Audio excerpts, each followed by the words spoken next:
মিজানুর রহমান আজহারের বই বিক্রি করতে গিয়ে 12 লক্ষ টাকা পুরস্কার ক্যাম্পেইন চলছে, অথচ ইসলামের সুদ ঘুষ লটারি হারাম। মহররমের 10 তারিখ কি ঘটাইলো রাব্বানা, এই কথার সাথে ইসলামের কি কোনো সম্পর্ক আছে? চেয়ারে বসে নামাজ পড়া সম্পর্কে কোরআন হাদিস কি বলে? মানে বইটা বিক্রি করার জন্য এরকম পুরস্কার ঘোষণা করছে, এই তো কত, মানে বই কিনলে 12 লাখ দিবে নাকি এরকম কিছু না।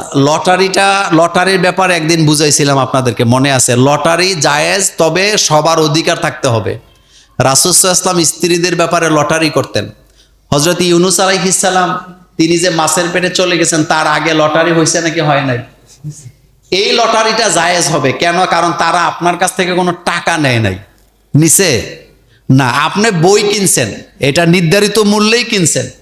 জাতিকে উৎসাহিত উৎসাহ করার জন্য উমরার প্যাকেজ দেয়, অথবা জামা কাপড়ের প্যাকেজ দিল, একটা পুরস্কারের ঘোষণা দিল যে আপনাদের মধ্যে যে ভাগ্যবান এই বই কেনার পরে সবার নামে লটারি হবে, যে ভাগ্যবান তাকে 12 লক্ষ টাকা এই মুনাফা থেকে পুরস্কার দেওয়া হবে। এখানে নাজায়েজের কিছু কথাকে বুঝেন নাই, কারণ এখানে আপনি কোনো পুঁজি দিচ্ছেন। আর একটু ক্লিয়ার করে দেই, যেহেতু কথাটা বলছেন, সেটা হলো লটারি কোনটা জায়েজ? যেই লটারিতে কোনো লস নাই। যেমন 10 টাকার লটারি 40 লাখ টাকা পাওয়া যাবে, কিন্তু টাকা লটারি না পাইলে টাকা আর ফেরত পাইবে না, এটা হারাম। কিন্তু আমরা এই জুমুরে 10 জন লোক লটারি সিস্টেম করলাম, 10 জনের নাম 10টা কাগজে লিখছি, লিখে 1000 টাকা করে দিছি। কত করে? তো 1000 টাকা করে দিলে 10 জনে কত হইল? 10,000। কাগজ কয়টা? 10টা। কাগজ কয়টা? তো এই 10টা থেকে একটা উঠাইছেন, উনি কত টাকা পাইছেন? 10,000। উনি 10,000 টাকা নিয়ে চলে যাবে এমন না, পরের সপ্তাহে আবার উনি কি দিবে? 1000 টাকা দিবে, কিন্তু ওই সপ্তাহের ওনার নাম কি নাই, বাদ। বাকি আছে কয়জন? 9 জন। আবার আজকে টাকা নাম টান দিবে, যার নাম উঠবে সে আজকে নিবে আবার 10,000। কথা কি বুঝাইতে পারছেন? এটা কি আছে? জায়েজ আছে। কিন্তু যেটা কিনছেন, এই যে গেছে হেতে লটারি বিক্রি করছে 2 কোটি টাকা, পুরস্কার দিয়েছে 1 কোটি, হাতে লাভ হয়েছে কত? কিন্তু আপনি যে কিনছেন এই টাকা আপনি আর ফেরত পাওয়ার কোনো সম্ভাবনা, এটা জায়েজ না, এটা হারাম। এটা কি?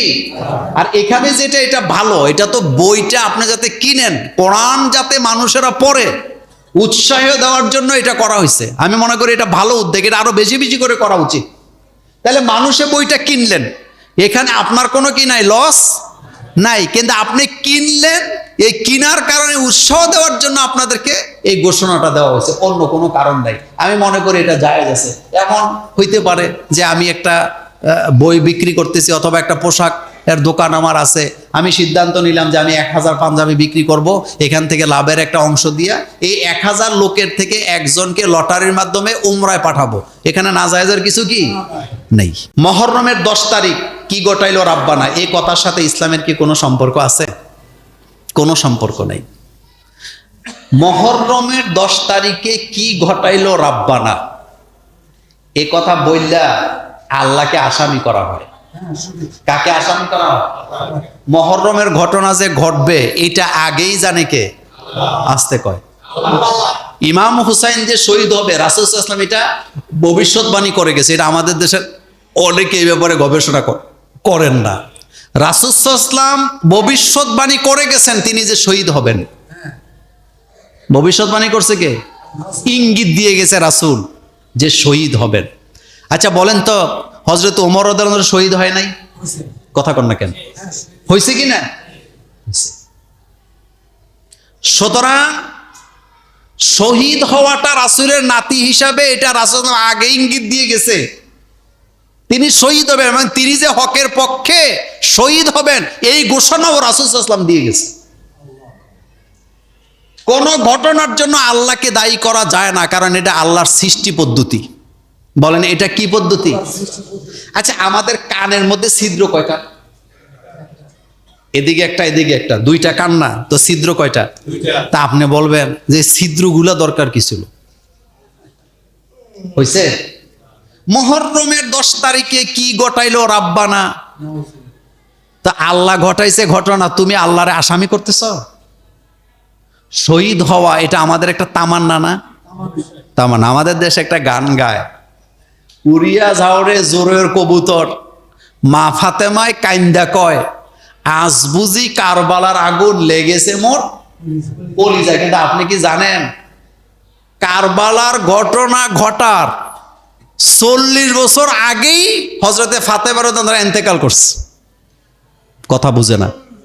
কয় বছর? তা আগুন ওনার কলিজা লাগছে কেমনে? 40 না 51 বা 53 বছর আগের ঘটনা।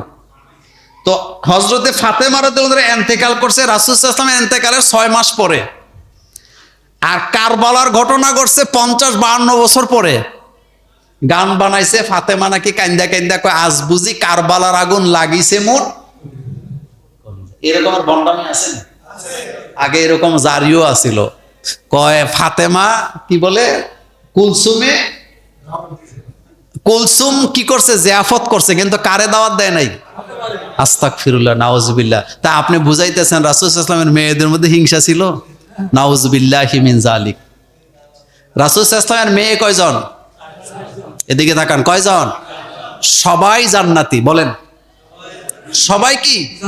সবার মর্যাদা সমান। আপনি আলাদা করার সুযোগ, এটা শিয়ারা ঢুকাইছে আমাদের মাথায়।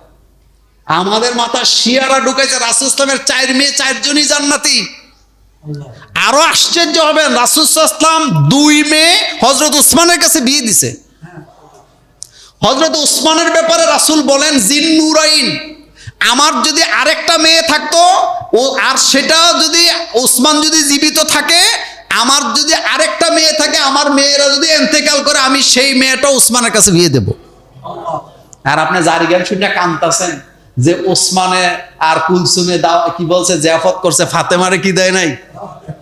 বন্ডামিরা জায়গা পায় না। এগুলা ভুয়া খবর। মুহররম মাসের সকল ঘটনা বিজয়ের, একটা ঘটনা কষ্টের, মনে আছে তো? সকল ঘটনা বিজয়ের, আনন্দের। এই যে মুহররমের রোজা যেটা রাখেন, এটা কিন্তু বিজয়ের আনন্দে রাখা হচ্ছে। এটা মুহররমের কষ্টের জন্য রোজাটা রাখা হয় নাই। কারণ মুহররমের কি বলে, কারবালার কষ্টের জন্য রাখা হয় না। কারবালার ঘটনা ঘটছে আগে, না মুহররমের রোজা আসছে আগে? মুহররমের রোজা আসছে আগে। চেয়ারে বসে নামাজ পড়া সম্পর্কে কোরআন হাদিস কি বলে? চেয়ারে বসে নামাজ, এই ব্যাপারে বহু আলোচনা আমরা করছি। চেয়ারে বসে যারা নামাজ পড়েন তাদের নামাজ হবে না এটা আমি বলবো না, কিন্তু আপনাদের কাছে একটা মজার কথা বলি। সেটা হলো, যারা চেয়ারে বসে নামাজ পড়ে তারা বাজার করেনি। কথা কন না? বাজার করে, 3 তলায় উঠেনি, নামেনি, রাস্তায় হাঁটেনি। তো সমস্যাটা কোথায়?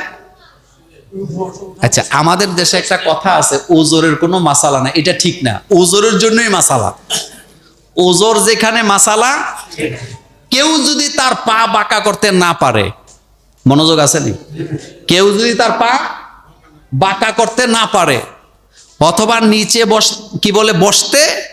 নিচে বসতে না পারে, তাহলে তিনি চেয়ারে বসে নামাজ পড়ুক, এতে আমাদের কোনো আপত্তি নাই। কিন্তু চেয়ার বাংলাদেশে ফ্যাশন। এখন বিভিন্ন বড় লোকদের মসজিদ পাইবেন শহর অঞ্চলে, আপনি যাইয়া দেখবেন সামনের 2 কাতার চেয়ারে দিয়ে দখল করে রাখছে।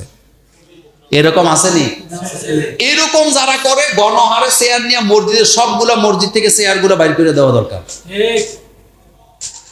কেউ যদি দাঁড়ায় নামাজ না পড়তে পারে, বসে নামাজ পড়বে। বসে বলতে সে প্রয়োজনে পাগুলা সামনের দিকে দিয়ে নামাজ পড়বে। কথা কি বুঝেন আপনারা? পাগুলা কোন দিকে দিবে?